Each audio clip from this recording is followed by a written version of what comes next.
Krishnan. We've all heard about her and we all know her, so I decided that I'm not going to waste time on introducing her. I read the book. I hope that you all have got a copy and I hope that you are delving into it because it's absolutely unputdownable. Um, so I was talking to Sunita about my morning. I, woke up, had a cup of coffee, I sent my kids off to school, and sort of, I went to office, looked at a few things, and then came here. And then I asked her what her morning was like. And I think this would give you an indication of why this conversation is so special and why the work that she does is so special. Sunita, what was your morning like? Well, my morning is like your morning too. So definitely I have my cup of coffee and all the rest of it. It's just that today, last night I had no sleep because a girl was rescued late last night who was physically quite injured and required medical emergency. So while my team handled it, because the injuries were kind of very concerning, I had to also rush to Gandhi Hospital. I came back home at around 5. By the time it's ready to start the day to do again. So yeah, my day is sometimes like yours, but most of the time not like yours. It means to be woken up anytime during the night for any kind of emergency that comes, because most rescues happen late in the evening and late at night. So to be alert on that and to provide whatever support my team requires.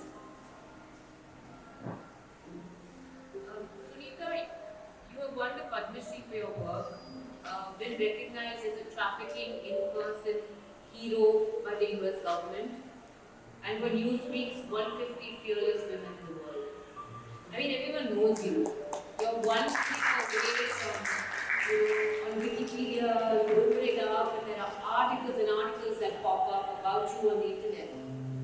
So why did you feel the need to write this book? Tell us the origin story of I Am What I Am. So, I am what I am happened because of two major reasons. One was my father. My father, for some reason, had a great obsession that he wanted his autobiography to come. So, for 2 years, he went on and on about his autobiography. So, 2 months before he died,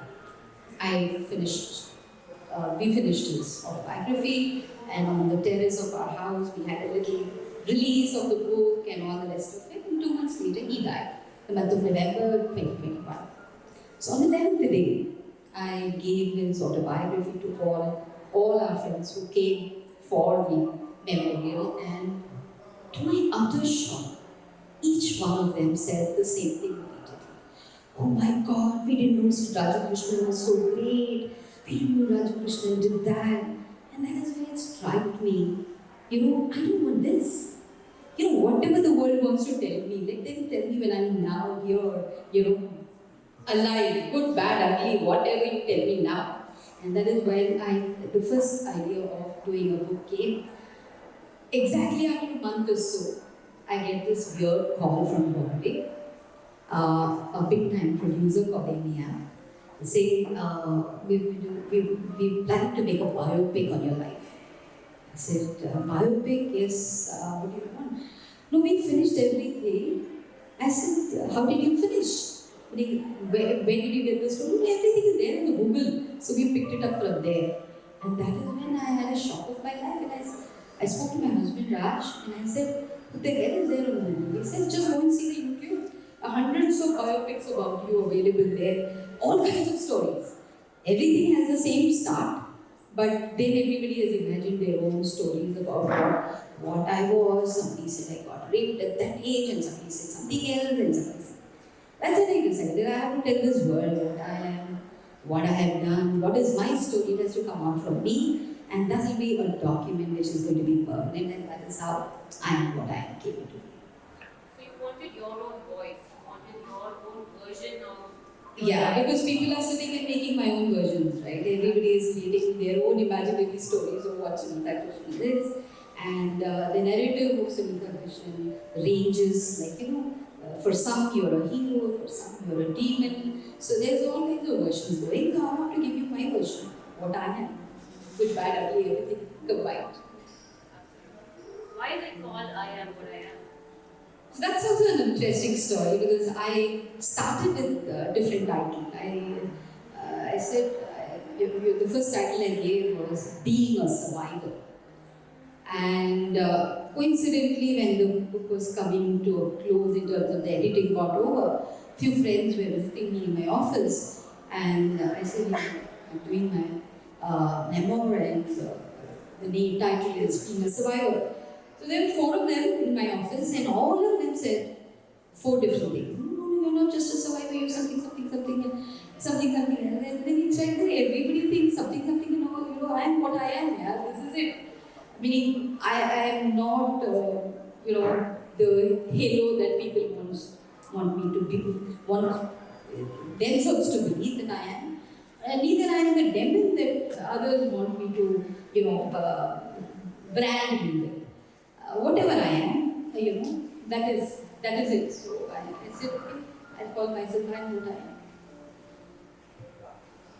This book is a racy and deeply personal, I feel, account of your life, right? You've been very candid, honest about what happened, but also about your relationships. Some of them have been problematic, some of them were difficult, some of them were extremely rewarding, and you were very open about it. It's almost like you took out all your fears, your joys, your hurt, your successes, and put it all on a platter for us to just look at directly and plainly, right? This wouldn't have been easy for you. I'm sure that a lot went into writing this. So can you tell us a little bit about your process?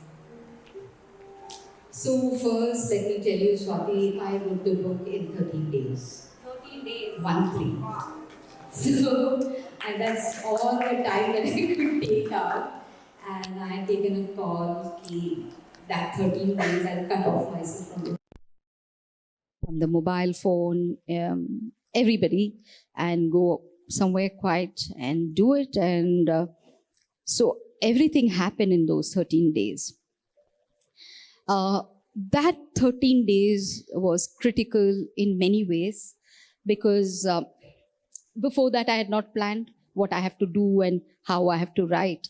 And I would say two things, One, it was a cathartic process of its own kind, but it was also a guided process. And I truly believe it's bizarre sharing this on a public space.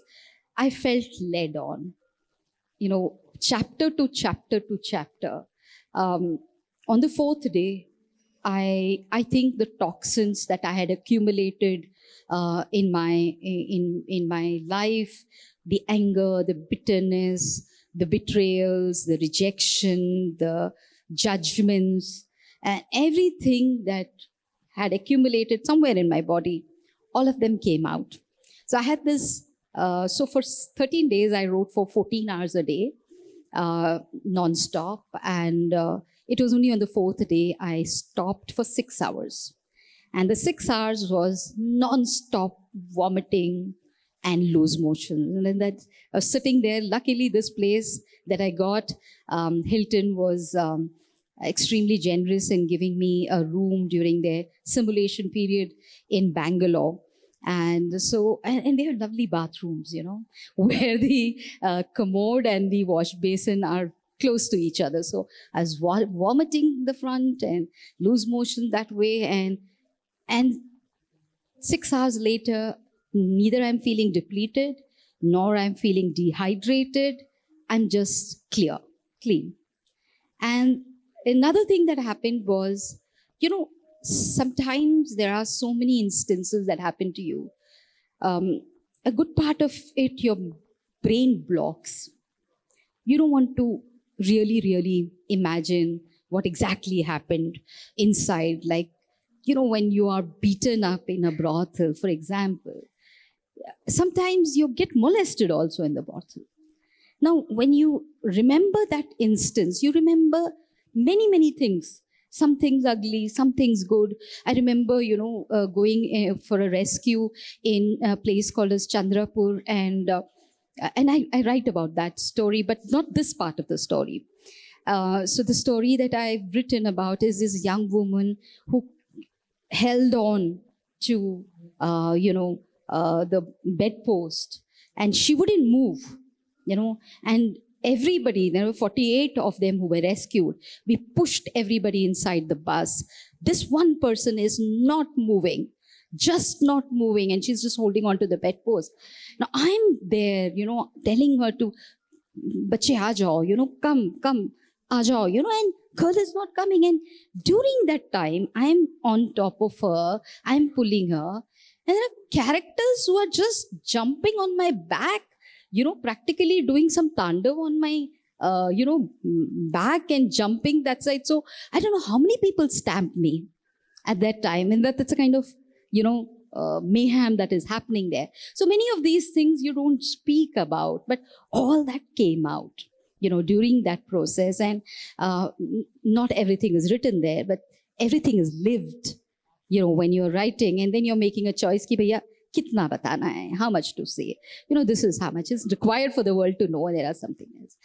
But what was very interesting, Swati, was every night when I would lie down at around 10 in the night, and I'm closing, I would have that 20 minutes where there is a flashback. And the flashback would be the chapter that I'm going to write next day.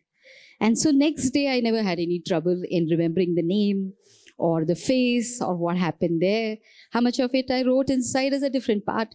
But yes, the reliving of it was good, grateful sometime, angry many times, very depressing, especially times when I remember what I've not been able to do. People think of some of the rescues we have done. I remember going to Budhwarpet in Pune. We had removed around 13 girls. And we removed, and we had only prepared for that many vehicles and that many number of people. I made the mistake of turning back, And there you see so many you have not removed. For months together, that image bothers you. That the world is applauding and saying, wow, so great, you have rescued 13 girls. But somewhere inside what you have not done. World only sees that little thing. Somebody has blocked my mic. So world sees what the little things you have done, but I see the huge amount of things that I have not been able to do. So all that came during writing of the book. And so, and that is why the memoir is a matter of fact. It doesn't become dramatic because somewhere you don't want the drama to come inside the storytelling. This work in many, many ways felt like it was a very deeply spiritual experience for you, and even your gang rape, when you speak about it in the book, you speak of it so... Mic. Oh, sorry. Here, now? Yeah. So this work seems deeply spiritual to me. The reading of this book seemed like you went through a very deeply spiritual process from the beginning to now. And even when you speak of your gang rape, you speak of it very matter-of-factly. One is not turned off, one is not feeling, disgusted, any of that. How did this happen, Sunita? In many ways, was this just the trigger, sort of the inflection for what was just a deeply spiritual journey that you undertook? Definitely, Swati, while I did not recognize it as a spiritual journey or a spiritual trigger that brought me in the beginning, I never recognized it that way. But in the course of my journey, after my own gang rape at the age of 15, when I chose as a matter of a willful choice that this is where I'm going to dedicate my life for. This world of sex crime and this world of sex trafficking of human being is what is my chosen journey, you know. This is where I'm dedicating every breath of my life. It is when I started meeting other victims, and after the multiple rescues that I did, that I started seeing the difference between them and me. While when I was gang raped, I was also filled with shame. I was also filled with guilt. I was also filled with a lot of pain. And I was also filled with a lot of anger. But at the same time, I kind of was able to harness all these emotions to a different thinking, where I said, okay, this happened to me. Now I recognize how victims of sex crime are treated by the world, how the world kind of, mindfully conspires to make that person feel guilty for what has happened to her. It is, why did you go there? Why did you wear that? Why so much of freedom is given to her? That is why all this happened. Everybody is looking at you. They're not looking at those 8 blokes who have done this to me. Nobody is bothered about talking about them. Nobody is asking why the hell did they, accost a person when somebody is walking on the street there. That anger, when it gets channelized in saying, okay, now I want to do something for this, is not what I saw in others. I was also self-consumed. They were also self-consumed. I'm not seeing that difference. But I was self-consumed to give this energy, this anger, and this everything that was coming inside me to another direction, to change something. And that is when I realized that I'm not doing this. There's some other higher power who's making me do things. I am just an instrument. And because I'm an instrument, I'm getting the right kind of perhaps thinking, the right perspective, and the kind of right energy to harness all my pain and anger into something which is more powerful to change somebody else's world and probably change somebody else's life. One of the experiences you talk about in the book, which relates very closely to what you just said, is your trip to Tirupati to give your hair. And something happens just before that, right? Yeah. Could you tell the audience about that story? So many things happened, before and after that incident. There was this bunch of traffickers who were extremely upset with me. In the first round, 2 months before that, somebody, and that time we had an office at Charminar, three floors, people had to climb up, and this guy came inside my room, and I thought he was stuttering, That's the way he stood right in front of me. And he kept doing this like that, And I didn't understand what is happening. And by the time I understood that he was drunk, and that is why he didn't get the precision that he wanted. He had a blade right under his mouth, which he was pushing out. And that's a kind of a method where you push the blade out and it cuts there. So by the time I recognized, I just ducked down and the blade went right. I think that happened just a month before that. Then I was just standing up there on the stairs another day, and this gentleman was coming. So I can see from down, people walking up. I was seeing this guy coming up. His hand was behind, and he just came up, and I'm like wondering, why is he coming up? Because he didn't kind of say good morning or namaste or salam or anything like that. And he came right close to my eye level, and I can see him coming there. And suddenly, what happened, one has no clue.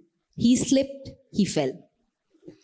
And then I'm seeing he's writhing with pain. Something has fallen, some liquid has fallen. And by the time I realized there's some bottle that he was carrying behind, and the bottle had some fluid, everything was on top of him. We knew, it looked like fits to me at that time, and I just called my driver, my staff, and we just took this man. And the moment we touched him, we realized that something is not okay with that liquid. And so it was funny, and we rushed him to Osmania General Hospital. And of course, he was carrying a bottle of acid. And I put him in the emergency, and I was just coming out. Mind is not making any judgment or anything like that. I'm not even thinking. And that man just touches me and he says, "Madam, ye aapke liye tha actually." Whatever he said, it kind of didn't sink, then came out. And then I kind of had this jolt. If that acid had come on my face, I've been beaten up 17 times in my life, Swati, and none of it made, other than the little collateral damage that I can't hear from my right ear. Other than that, I never made big thing of it. But just even in my mental space, thinking if this acid had come on my face, I could not even imagine. I shuddered and I became cold. I can't, meaning the number of plastic surgeries, the amount of money I would require, meaning, living a disfigured life, all of that rushed into it. And suddenly I was so overwhelmed with gratitude. At the time I had such long hair, just below my knees. I said, "Bhagwan, I just want to give what is, envy of most people, that long hair of mine.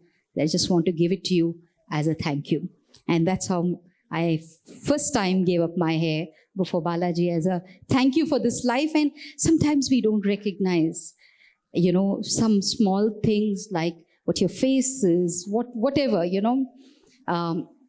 what a great gift it is, to be just able-bodied, As someone who's so honored and celebrated internationally, and today even in India, there are, certain parts of the book where you sound very subdued and even disappointed with, I think, the level of acceptance you find here, locally, at home. You are even, I've looked at a lot of your interviews and articles, you're even considered being very difficult and stubborn and hard-headed and just impossible, egotistical. I mean, the list can go on and on. Why do you think this is? So first is, I am what I am. With my ego, my arrogance, and everything else, I'm all of that. Some of it is cultivated. So it's cultivated to draw boundaries around you, cultivated so that I can be assertive in what I want. Some of it is presumption and assumptions, because people can't handle no at all, especially if you're feeling very generous and Dani-like and somebody says, "Thank you, I don't want your help." People think, "Look at her, we are trying to help her, she doesn't want help," that kind of thing. And I say that in multiple ways. In the beginning, it used to be, you have a home, we want to do one birthday party of ours, a child's birthday, we want to do it in your place. Or we want to come to your home and come and meet your children, or, And I say no. And I'm saying no because I don't believe my children are exhibits for people to say, because I've seen multiple times when you have prepared a mind 100 ways, saying that the youngest child that I have rescued is 3 years old. The youngest child who has been used by men in our society, who have bought them for sexual services, is 3 years old. You prepare a mind so much, in another space, and then you take them to your home. And then they look at this child, "She got raped, huh? She got raped, huh?" I don't want that, because my children are extremely sensitive. They watch you like hawk from top to down. If your eye movement moves this way, that way, they know. They are carrying 100 baggages without you doing anything. They are feeling insecure. They are feeling guilty. Anytime they will burst. So when I say no to that, then people think, "Oh, she's very opaque. She doesn't want to show what is happening inside." What am I supposed to be doing? Meaning, am I supposed to exhibit my children on the street and say, oh, these are all trafficked children, they're all sold in brothels? So, this no is something that people can't handle. And media gets upset with me because, we want to do a story about you, we want to enter your space. I can tell you what I want to say, but, I can't allow you people trampling inside my space. So, that also brings things. And definitely I'm arrogant. I have no qualms in saying that. And sometimes that's what you are. Over a period of time, I'm also evolving. Before 10 years, if you had met me, I was also arrogant plus insecure. Now I'm not so insecure. I'm a little more secure person. So, yeah, yes. So when you talk of rescuing the girls, it seems like the girls would be really, really grateful and sort of open to the idea of being rescued. And yet in the book, you mention a couple of incidents where that's not the case, So could you tell us a little bit about that? Is it always easy, a rescue operation? Never. No rescue is easy, and no victim wants to be rescued, even a 5-year-old child for that matter. For that, you need to understand the process of sex trafficking. You need to understand what the world of sex slavery means. When a human being is either coerced or fraudulently taken into a space where sexual services is being sold, several things happen. One is, we have a perception, all of us have a perception, that your honor and everything is located in your vagina. And that is a perception the child also carries, or the girl also carries, or the woman also carries. So the day one when she is sold into the space, externally she is told, internally she tells herself that she's done, over. Uska khatam ho gaya zindagi, because now she's raped and she's used. 3 days in a brothel means, say, 15 people a day. 3 days is 45 men have used you. How many more times you have convinced yourself that you're just worthless human being? Now, this worthlessness is combined with dealing with all kinds of characters who come to buy sex from you. It is also dealing with those people who are earning from your body.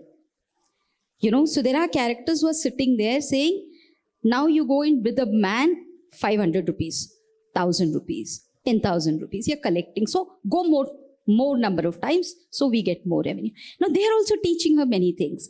They will be definitely worried if some mad creature like me comes and removes this person. So the child or the girl or the woman is taught 100 times. If somebody comes to rescue, as soon as they rescue, you should attempt at coming out. Okay? You should not be there. First day, first show, your photos are taken, your videos are taken, everything is in their hold. Okay? So now if you don't come back to us, so everything will be released. Your family will be told. So the woman or the child is having that as her greatest fear. So when we go in, I have had situation when a 12-year-old child has told me, I'm 21-year-old. When, that particular Fala inspector was there, from that time I'm sitting in this brothel to tell me that I'm an adult, I'm not a child. I don't want to come. So when you start getting in that space of exploitation, at a point comes when you also start normalizing that experience. Because you think that the world is not going to accept and you're not going to accept, right?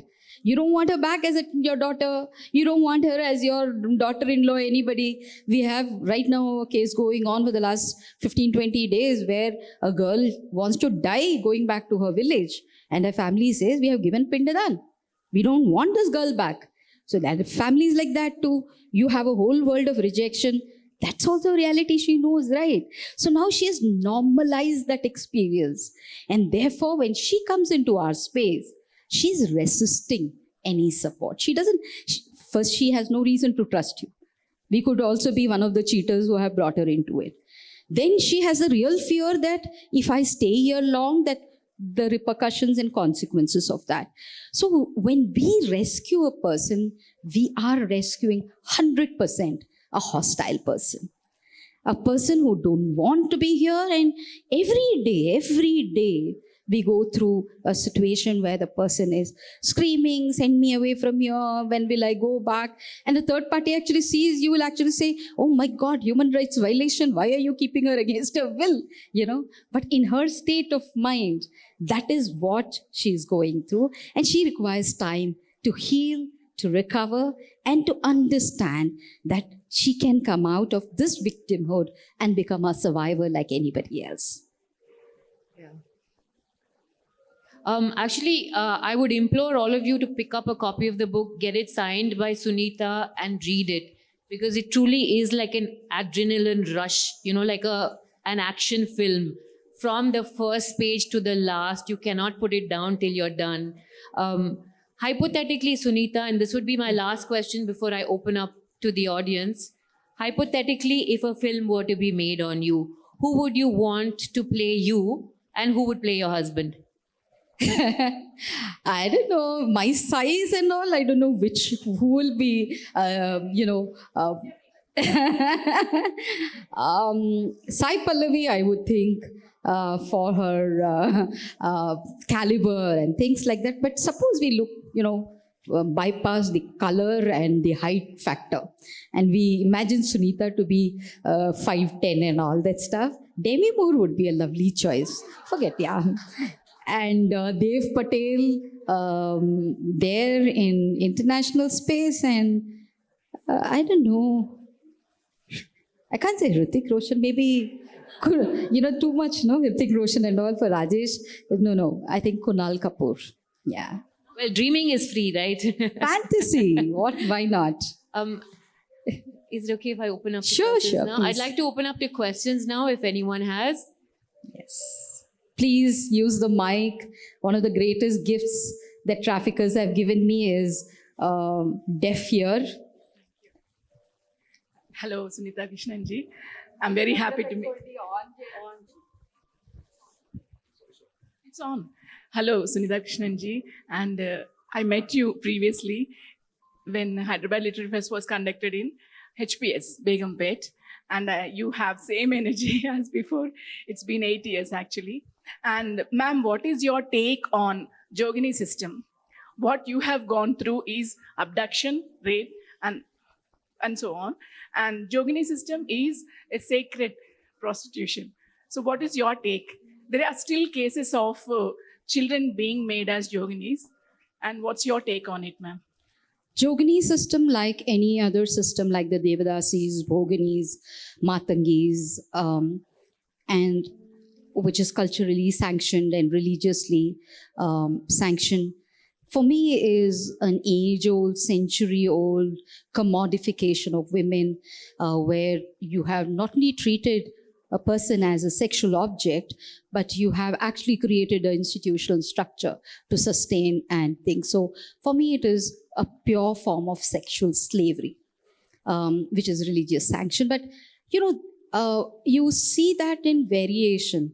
Jogini system is culturally sanctioned, but that mindset of having somebody as a sex object available for people is something which is there in all of us too. It is not just the Jogini system that has it. I remember going to a program in Kolkata, and a very, very highly accomplished lady entrepreneur who blasted me in public space after my speech, who started shouting and saying, if you're going to rehabilitate all of them, what about the safety of my daughter? For a few seconds, I did not understand what she was saying.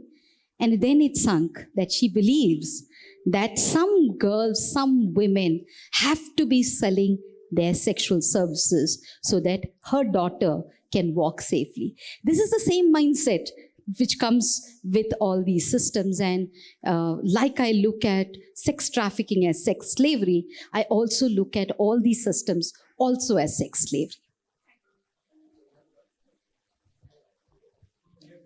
A mic, please. May I? Yeah, Sunita ji, November 22, I was privileged to come to Prajwala. I was amazed how organized you are. The whole experience was so heartwarming. Thanks to my brother-in-law who was so keen to reach out to you. And the whole cycle of prevention, rescue, rehabilitation, reintegration. Could you just ask the question, please? Yeah. So the whole cycle of what I was saying is, with all that experience you have, and you got a very holistic and comprehensive view of the whole system, everything, and moreover, you are also closely with the government. So with this kind of knowledge, I would like to ask you whether a deep malaise still runs in our country. One is the case of missing children. Large number of thousands of missing children are there in the country, untraced.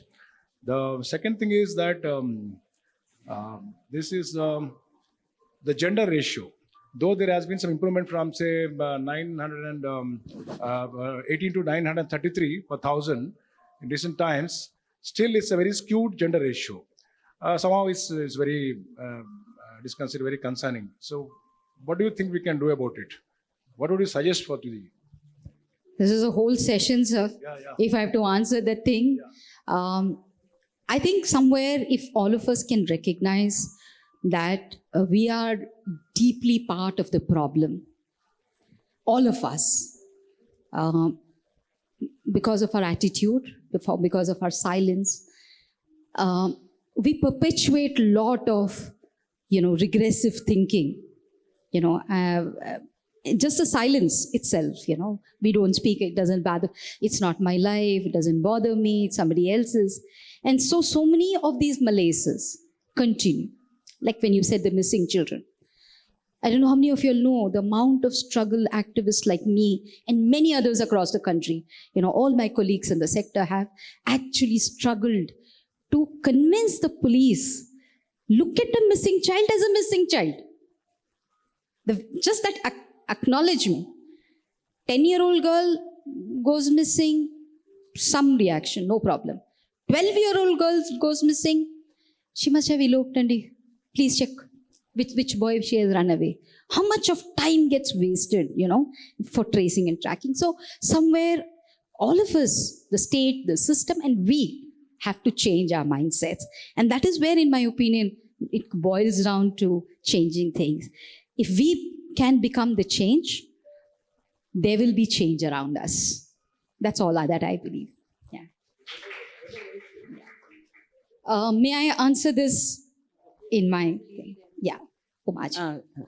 Sorry, I have to the question of writing itself. That you have written this in your later years. I came a little late, so if you have answered some of this earlier, please don't bother. I can have a private conversation with you. As you have said, that the pain that is there, the anger, the anguish that you had at that time, and then you write this as a kind of a thing where you're looking back at the whole experience and writing. Any writing is a looking back, that we know. But at this time, when you're much more mature, you have established institution, you've been helping, you've been recognized, you've been doing all that, you write back. How much of the angst, how much of the feelings of what you went through at that time comes through, or has it been subdued in some ways? If you would like to answer this question, the other question I'll ask later on. So I have answered this question, Umaji. Okay. That was one of the first questions that Swati ji had asked me. Okay, then.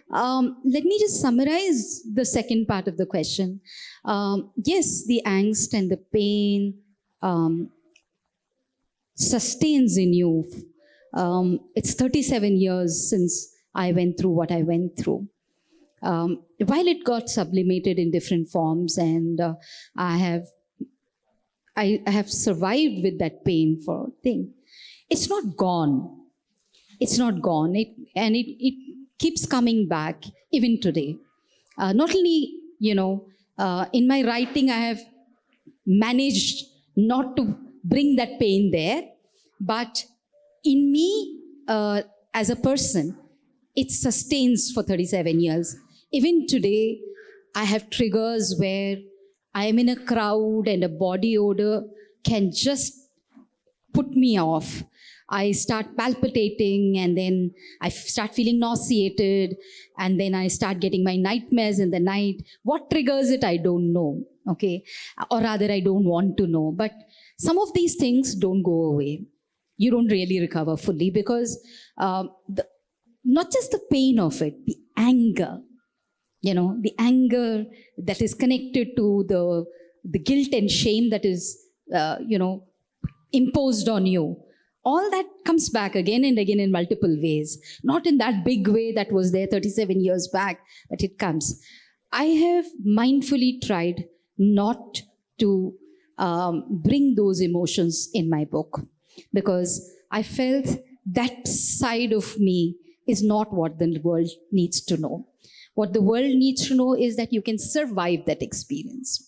You can not only survive that experience, you can also look at alternatives and possibilities to change things for somebody else.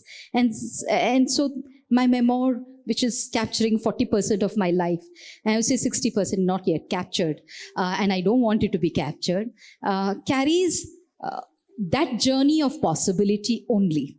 Maybe one day I will write about that journey of surviving the pain too. Yeah. If I may ask the second question, or with the, with the There were several. That's why I said I will, Umaji, I will answer to you when we meet privately. Yes, yeah. Can we have the mic there? If you have something to say about the growing culture in the film industry that is desensitizing the men and women of our society today to violence against women and rape and aggression, and along with that, if you can please do try and tell me about how the identification process goes, about how you identify the areas or the people that you have to rescue and plan operations accordingly. So very quickly, my take on your first question. I'm not so much worried about the industry as much as I'm worried about each one of us. I think each one of us are becoming a part of a very sick society because we are the ones who are consuming that desensitization and we are asking for it and buying for it. For a movie like Animal or a movie like Pushpa or Pushpa 2 is endorsed by us and we are running and creating stampedes to watch a movie like that, it shows what we are consuming and what we want to consume. And therefore, because I think this is a demand-driven market. So they are just giving what we are asking for. And if we can change that, I think what contents are created by the industry also will change. Because the content they're not coming from an alien world, they're also coming from the same world. And they just reflect what we are asking for. Whether it is the kind of crime that is happening around us and the crime that we want to see on the screens, and take it. How do we identify? Again, a big process. Maybe I will have a chat outside. Rescue is a specialized business. Intelligence gathering is a specialized business. We have a huge network of people, not only in our country, but in 11 other countries that Prajwala works in. And yes, it's a whole process. And I'll be happy to share that with you privately, please. And please read my book. A lot of it is explained there. Yes, ma'am. I think we have time for just maybe 2 more questions. And something this side, perhaps. Maybe this side of the... Hello, ma'am. My question is about your spiritual journey. How do you protect your rage? Because I have no idea about the spirituality part of it, but maybe I'm naively assuming that when you're in your spiritual path, you're trying to get rid of your rage and maybe gain some peace out of it. But if you are still pursuing the rescue operations and whatever work you are doing, how do you still protect your rage? Because you need it every day for what you do. So, cheap marketing, read my book. Okay. That will tell you everything how I cope up. But today that you see me in this attire and this avatar, this is once a year for 1 month that I do. I'm on a spiritual reflection for 1 month where I walk barefoot and I gather energy that Mother Earth is giving me. And it's also time to reflect, to see what I'm doing, what I'm not doing, but also to process, my anger, my bitterness. And every day, because, the other day, my board member, Lalita Ayers, who's here, we were sitting in our office and something just spurted up and, and that is the kind of thing that we see every day and every minute of our life, where a child of 14, 15 is breaking down, having violent episodes. All of it is very traumatizing. And spirituality and spiritual reflection and being more in commune with yourself, with your spiritual energy and the energy inside you. It's all about you. You have to go inside, is what has kept me grounded for the last 37 years, and I still continue. Obviously, it is working, and read my book to find more. Yeah.